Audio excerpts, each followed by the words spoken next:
welcome Dharmendra Pradhan ji on the big stage of the India Economic Conclave. A big round of applause for the Minister. Ladies and gentlemen.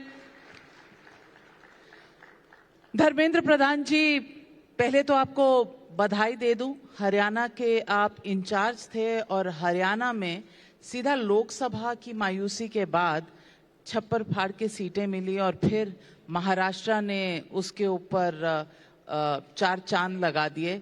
तो पहले तो ये बताइए कि जो despondency, थोड़ा सा बैड मूड हो गया था लोकसभा चुनाव के बाद, अब सब ठीक है? कि लोगों के मन में एक रियलाइजेशन हुआ, हमें ऐसे नहीं करनी चाहिए था। एक देश की अंदर एक और इफेक्टिव और डिसाइसिव सरकार बनती तो अच्छा होता। ऐसे ही एनडीए को बहुत ही एक डिसाइसिव मैंडेट मिला। उस समय में थोड़ा हम लोगों को लगा थोड़ा और 60-70 सीट हम डिजर्व करते थे। हम 360 तक हम आराम से जाना चाहिए था। कभी कभी होता है, लोगों की जनादेश सर्वोपरि होता है, लेकिन लोगों के अंदर हम थे, इसीलिए हम हरियाणा और महाराष्ट्र ये दोनों केवल नहीं है, जम्मू कश्मीर के रिजल्ट को भी देखिए। ये सारे इलाका में, और मैं कहूँ मैं झारखंड में हमको पराजय स्वीकार करना पड़ा, लेकिन मैं इन दिनों में झारखंड भी जाके आया हूँ। जो बेसिक वोट है, लोगों की विश्वास भारतीय जनता पार्टी, एनडीए और हमारे नेता प्रधानमंत्री नरेंद्र मोदी जी के ऊपर अटूट है। ये इस बार की जो राज्यों की चुनाव हुआ, ये उसकी प्रमाण है। मैं पूछना चाहूंगी कि how do you manage this, क्योंकि हरियाणा में ऐसा कभी किसी ने नहीं सुना था कि तीसरी बार एक सरकार चुन के आए। पिछली बार एंटी इनकम्बेंसी था, सीटें कम हुई, अलायंस पार्टनर की जरूरत पड़ी और इस बार उससे ज्यादा सीटें चुनकर आई हरियाणा में। महाराष्ट्र में भी सेम स्टोरी, तीसरी बार आपकी सरकार चुन के आई, तीसरी बार विक्ट्री, और लोकसभा में भी तीसरी बार विक्ट्री हुई। ये रेयर अपॉर्चुनिटी होता है किसी पॉलिटिकल पार्टी के लिए। इसका कोई खास सक्सेस फॉर्मूला है आपके पास? विश्वसनीयता, भरोसा, नेतृत्व और उसकी नीति के प्रति लोगों की जब भरोसा हो जाती है, ऐसे ही होता है। और ये भारतीय जनता पार्टी की चरित्र में है। हमने जहां भी हमको सेवा की अवसर मिला, गुजरात हो, मध्य प्रदेश हो, छत्तीसगढ़ हो, इवन बिहार हो, बिहार में एनडीए को लगातार जो हमारी वहां फॉर्मूला नीतीश बाबू के नेतृत्व में 2005 से है, तब से हम लोग ज्यादातर समय हम ही लोग ही जीते हैं। देश में एक अल्टरनेटिव पॉलिटिक्स का model, politics of performance, politics of development, politics of trust, इसकी एक मॉडल भारतीय जनता पार्टी और एनडीए ने खड़ा किया है। और अभी जिस चुनाव के बारे में आपने नाम लिया, इसमें मैं कहूं ये सब तो प्रो इनकम्बेंसी वोट था। आपने सही कहा, 3 बार हम लगातार केंद्र में सेवा करने का अवसर मिला। महाराष्ट्र में हमारा तो तीसरी लगातार विजय है। हमको 14 में विजय मिला था, 19 में भी मिला था और अभी भी 24 में मिला, हरियाणा में भी ऐसे मिला। ये लोगों की जब भरोसा हो जाती है, लोग अपने अच्छाई के लिए प्रो इनकम्बेंसी वोट भी करते, जो हमारी नसीब में इस बार लिखा था। धर्मेंद्र प्रधान जी, आप एक बहुत इंपॉर्टेंट सेक्टर के मिनिस्टर हैं, एजुकेशन। ये पीढ़ी दर पीढ़ी एजुकेशन फाउंडेशन देती है किसी भी नेशन के लिए। मैं आपसे पूछना चाहती हूं कि new education policy, one nation one policy जो आपने सोची, क्या इसमें जो आपने विजन देखा था इससे पूरा होता हुआ नजर आता है?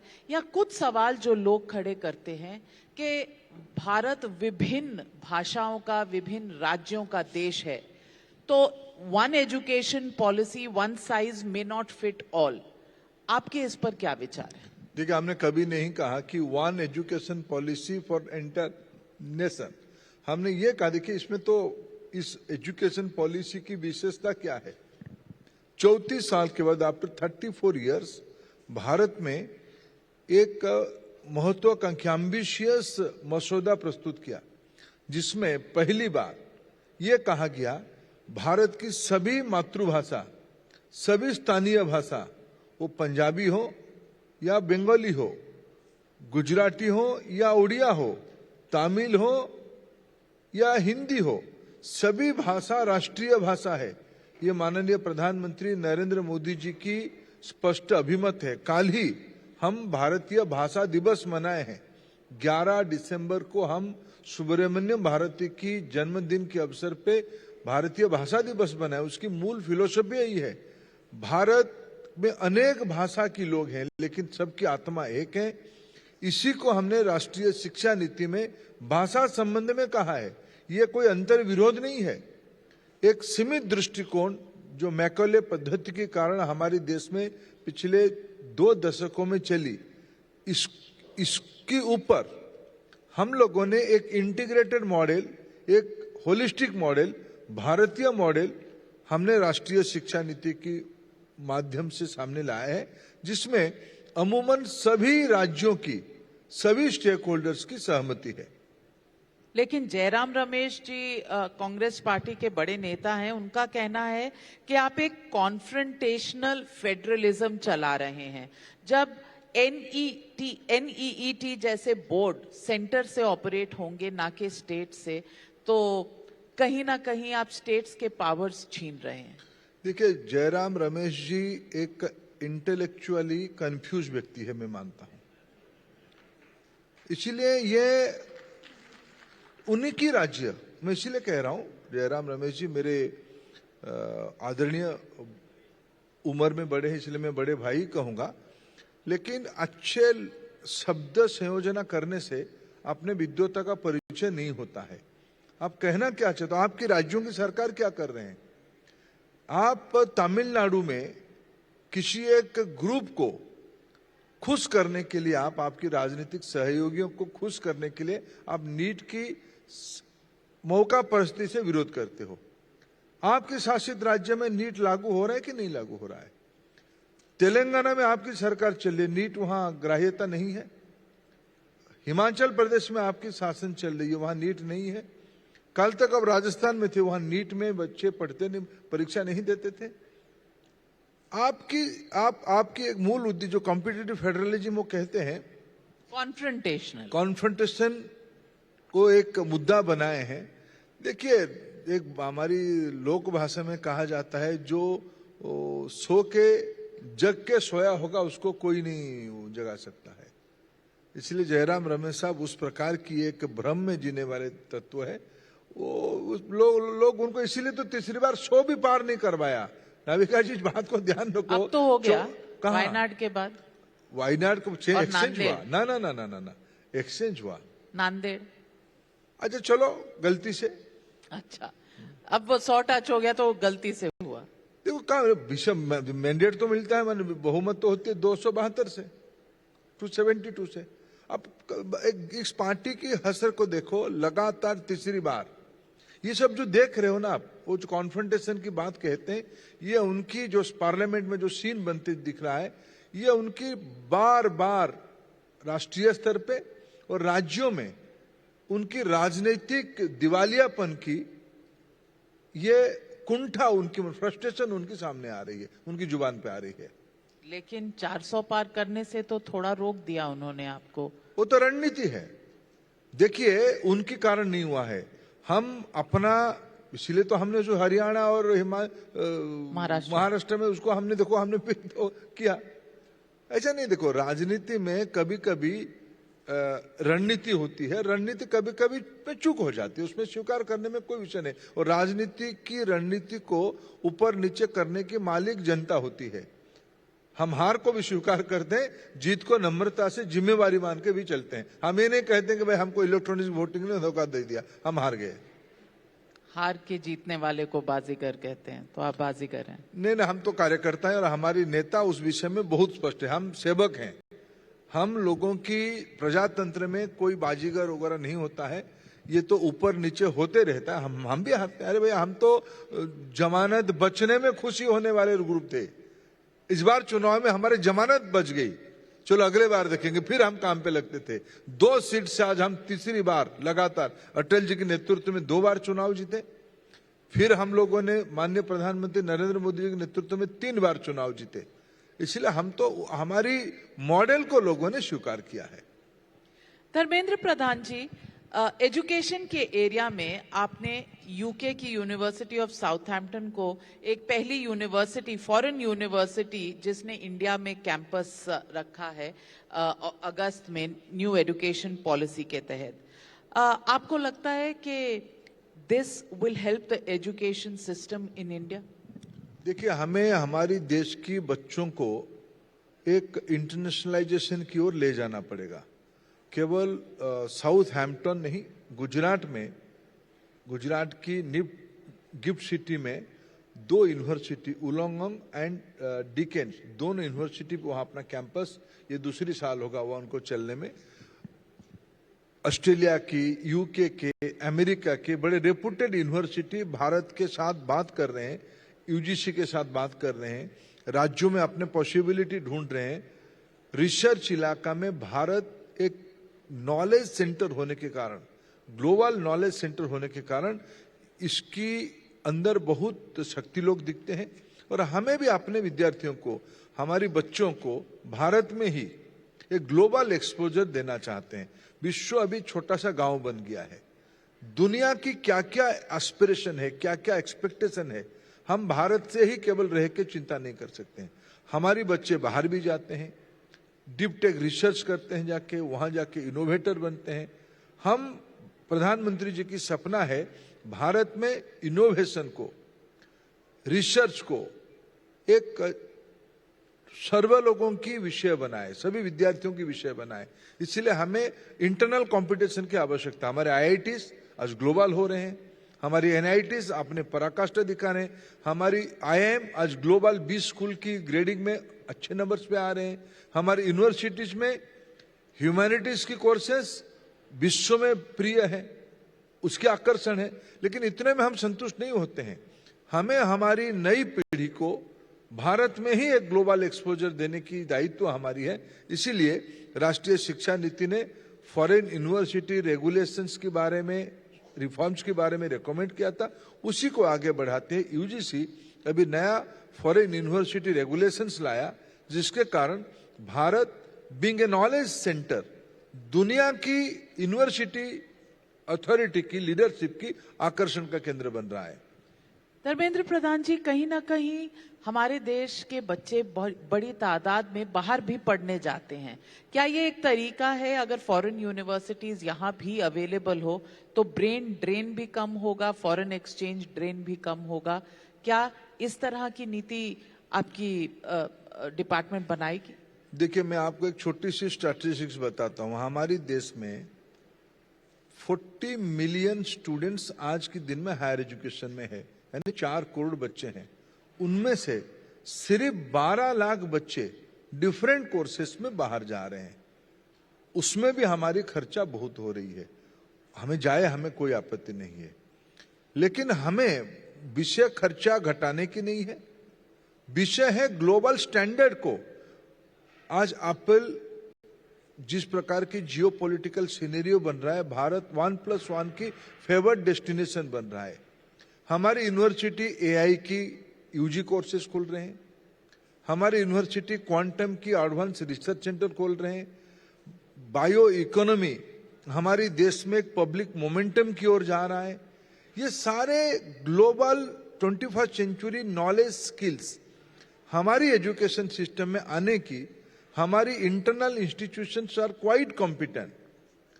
हमारी, मैं आपको 25 इंस्टीट्यूशन ऐसे गिना सकता हूं भारत की जिसकी स्टूडेंट, इसीलिए मैंने कहा ना, आज आईआईटी अबू धाबी में खोला है, आईआईटी जांजिबार में खोला है, आईआईटी खूब शीघ्र हम विश्व की डेवलप इकोनॉमी में भी ले जाएंगे।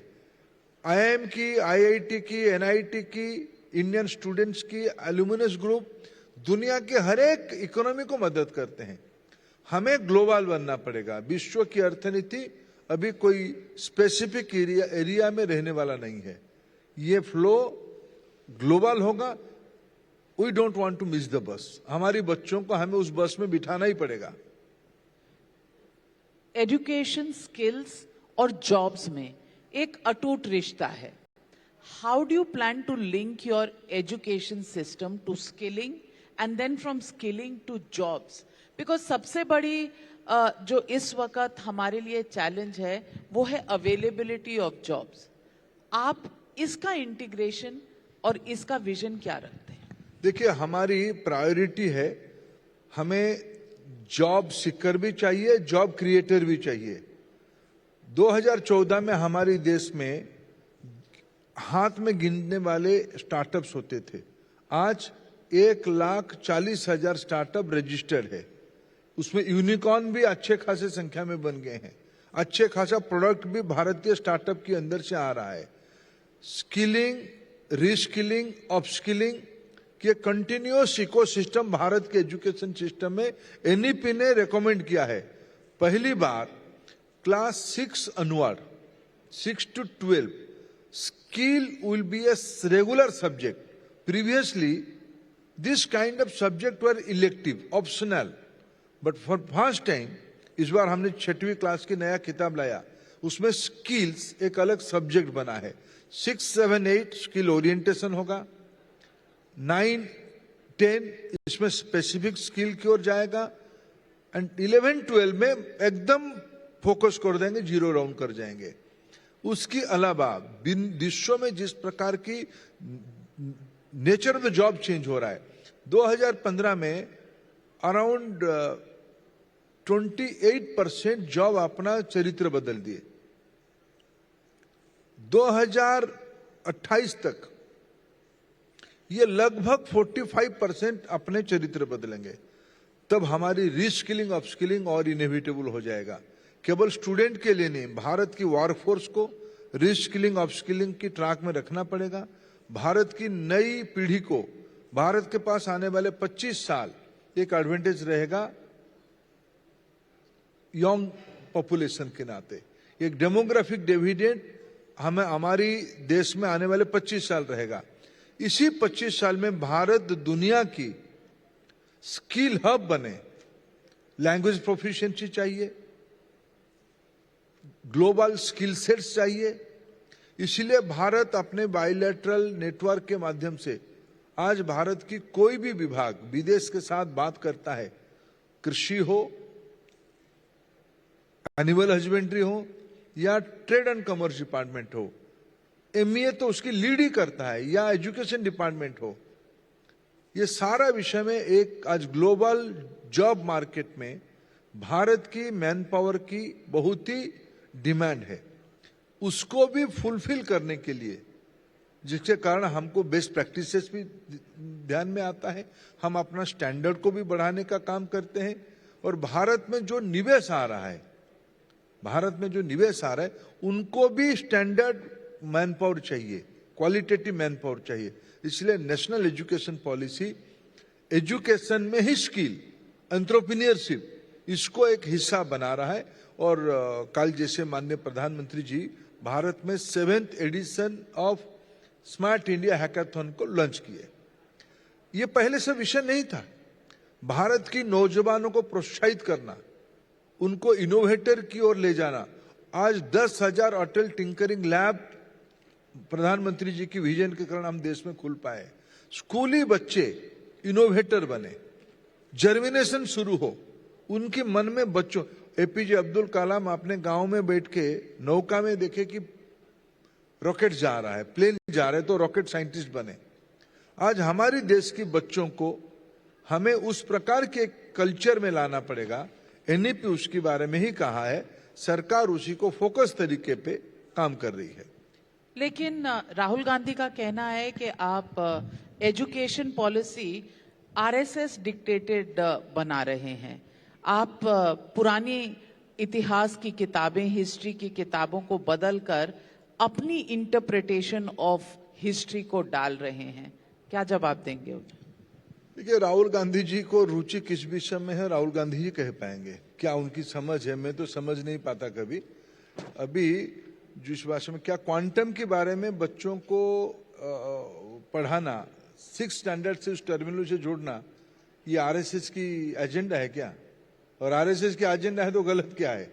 सरकार भारत की बच्चों को ग्लोबल स्पीयर पे कंपटीशन में जाने के लिए जो चाहे करना वो करेंगे। किसी की आलोचना हमें परामर्श के रूप में हम ले लेते हैं, उसमें हमको बुरा नहीं लगता है। उनको हम उनकी नासमझी में समझी के लिए मेरा पास कोई उत्तर नहीं है। बाकी रहा उनके मन में जो हिस्ट्री की जो थोड़ा बात उन्होंने कहा, क्या वो सोचते हैं ये देश उनकी जागीर है, देश में सिर्फ उन्हीं के खानदान के बारे में पढ़ाया जाएगा, सरदार पटेल के बारे में नहीं पढ़ाया जाएगा, नेताजी सुभाष चंद्र बोस के बारे में नहीं पढ़ाया जाएगा, देश की सभ्यता के बारे में सिर्फ उनकी जो दृष्टिकोण है नेहरूवियन मॉडल में ही देश को दिखाया जाएगा।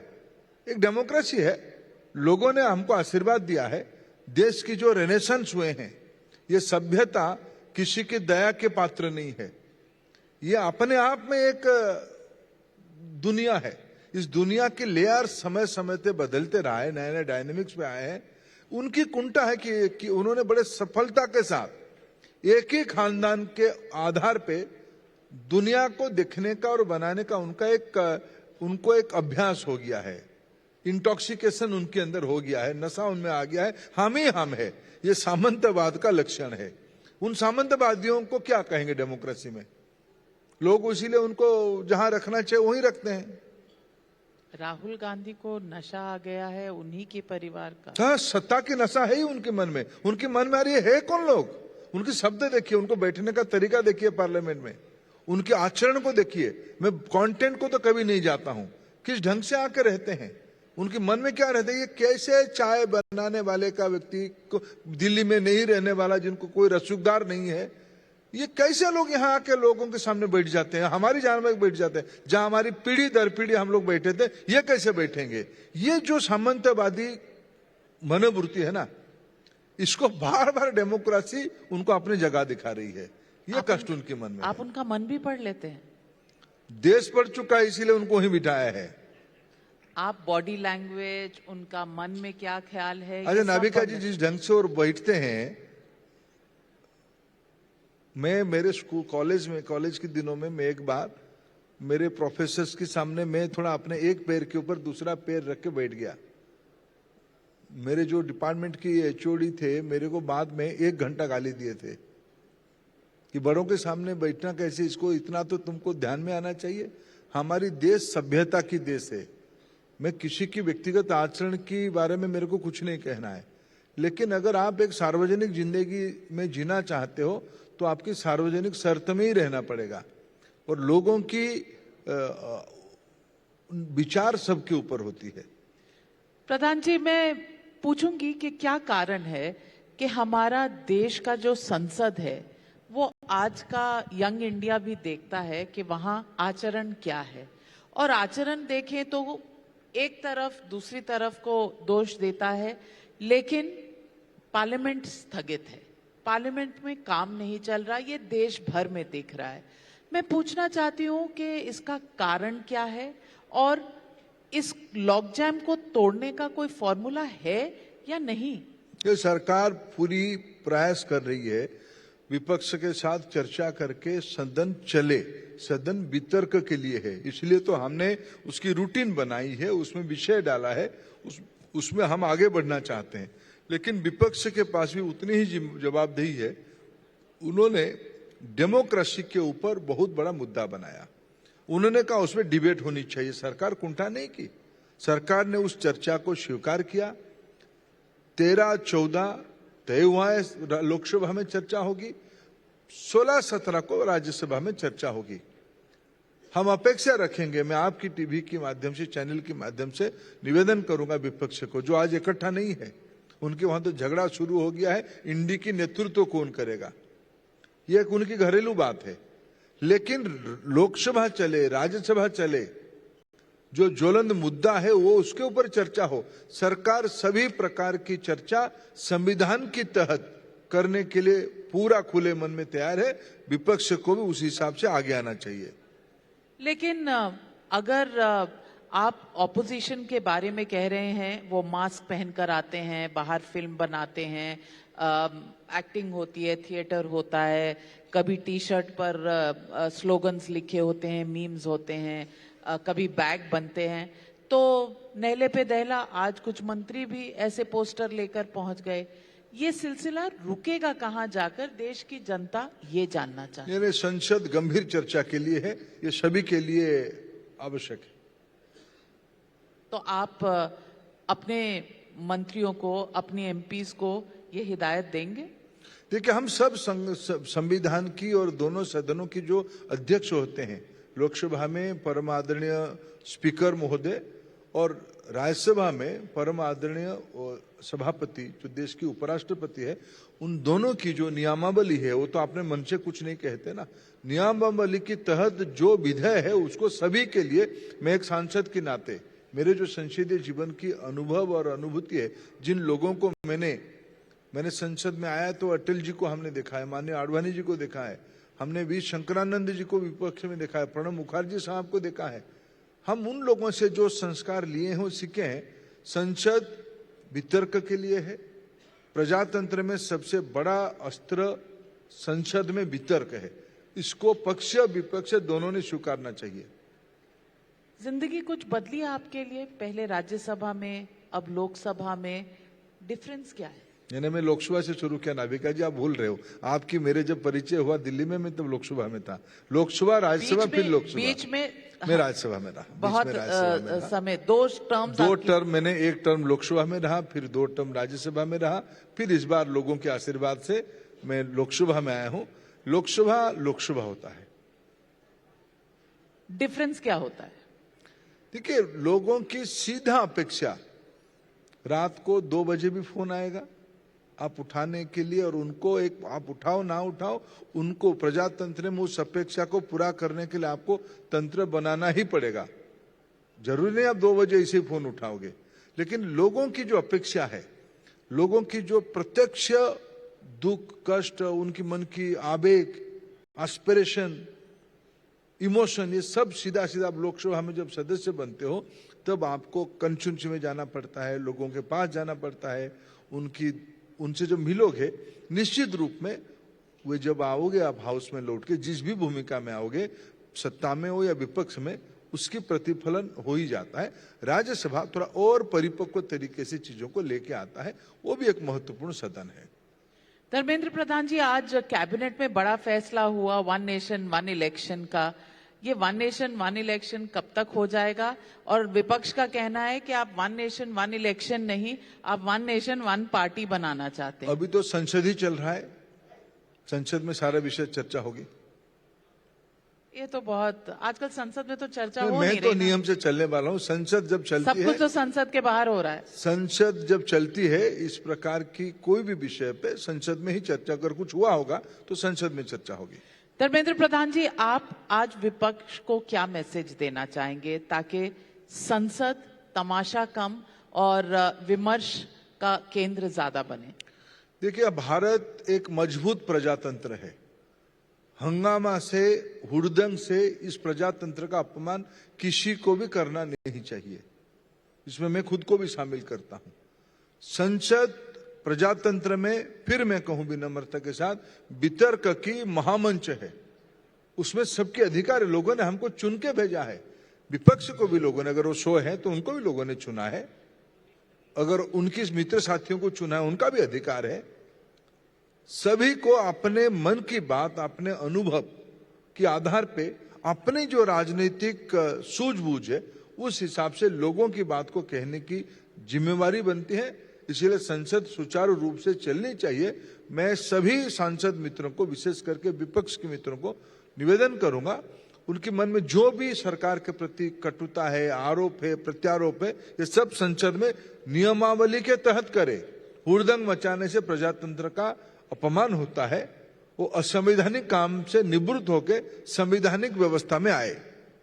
लेकिन जिस संसद में चेयरमैन ऑफ राज्यसभा पर नो कॉन्फिडेंस मोशन मूव हो चुका हो और आज पार्लियामेंट्री अफेयर्स मिनिस्टर किरण रिजिजू पर भी एक प्रिविलेज मोशन मूव किया गया है तृणमूल कांग्रेस द्वारा, इसमें आपको लगता है कहीं भी सुचारू रूप से संसद चलने की? ये देखिए, कुछ भी विषय छुपा नहीं है।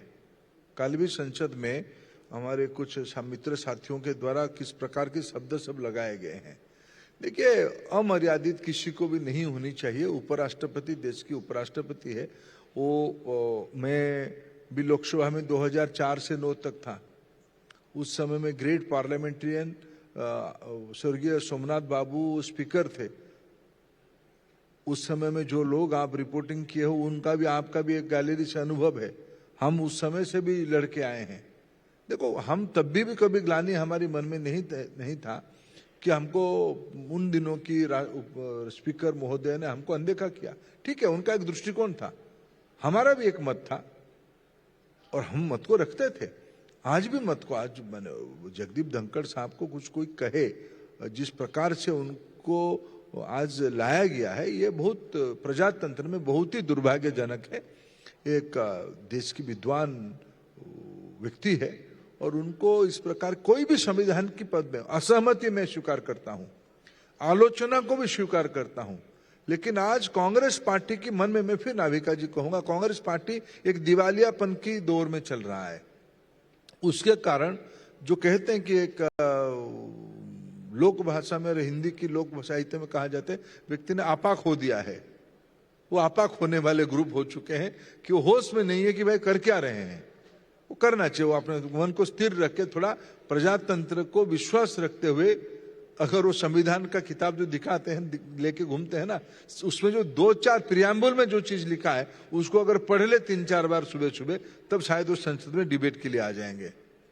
Well, nobody minces their words and least of all you, Dharmendra Pradhan ji.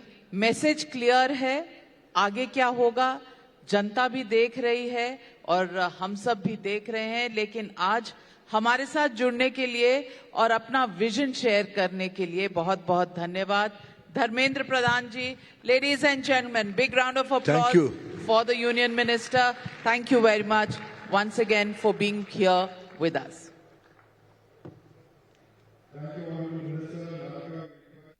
A token of our appreciation to the Honorable Minister. Navika, if you could present the token of appreciation. Token of appreciation for the Minister. Mr. Pradhan, sir. Sir, if we can have you on stage for a small token of our appreciation.